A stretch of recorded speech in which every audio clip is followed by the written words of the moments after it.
to manage your own emotions. Questions to ask to process yourself through anger. I'm Sean Kent Hayashi. I'm a coach with the Professional Development Group, and I help individuals, leaders, aspiring leaders, to learn how to use their emotions wisely. One of the emotions that can trip people up is inappropriate use of anger. So anger is actually a wonderful gift to us when we learn how to use it. You see, it's a signal that something has crossed our boundaries.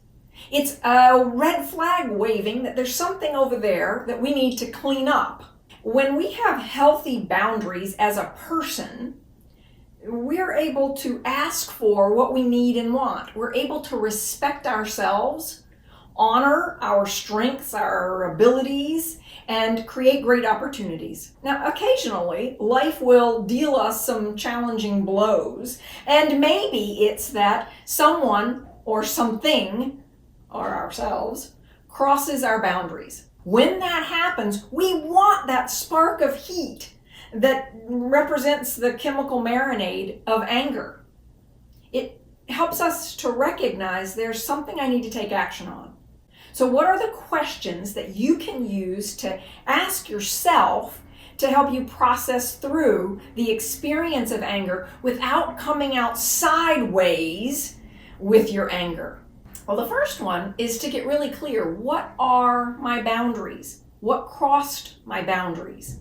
What is it that I need or want? What is it that I'm expecting? So the first part of this is a real clear conversation that we need to have with ourselves. This is where our learning journal can come in very handy. Our learning journal can be a sounding board for us to help us think out and help us identify for ourselves, dig it out. Now, we can also have a sounding board, someone that we talk to, and this is how my clients often use me, is that I'm a sounding board to their experiences, and I ask these questions to help pull out and uncover what is it that's your boundary? What is it that you need next? What do you want from this experience? Who do you need to talk to clean this up? Maybe it's I need to talk to myself.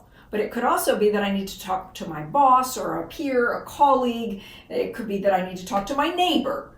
The key to this is that I don't necessarily need to cue the other person that I'm feeling anger in the moment.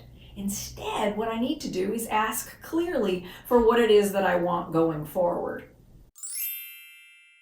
When we handle things in a rage, flying off the handle, fiery, and that's not necessarily going to get us what we want. There are certain communication styles who, when they see someone behaving out of an angry, explosive place, they shut down. And we can avoid all of that by processing ourselves through our own experience of the emotion of anger, getting clear on what we need and want, and then having the right conversations where we are solutions focused.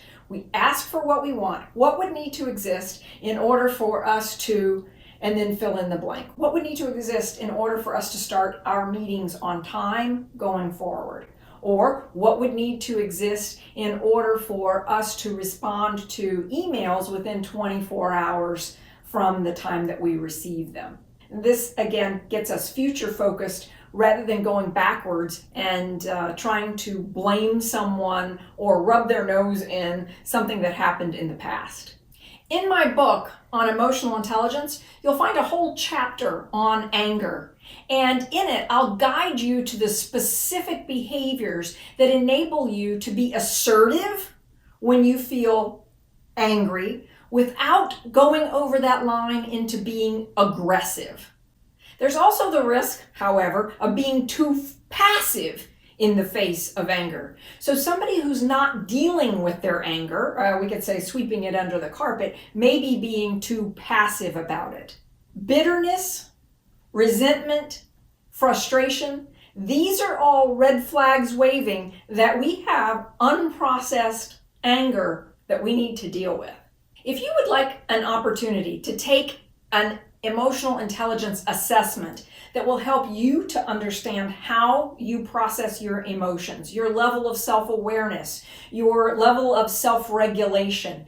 We'd be happy to give you the opportunity to take that assessment. And if you'd like a sounding board, a coach, someone to guide you to become more emotionally intelligent, please click the link below and schedule a conversation with me. I'd love to work with you as your coach. Thank you for watching today. Please subscribe to our channel below. Give us a thumbs up, and I look forward to seeing you in the next video.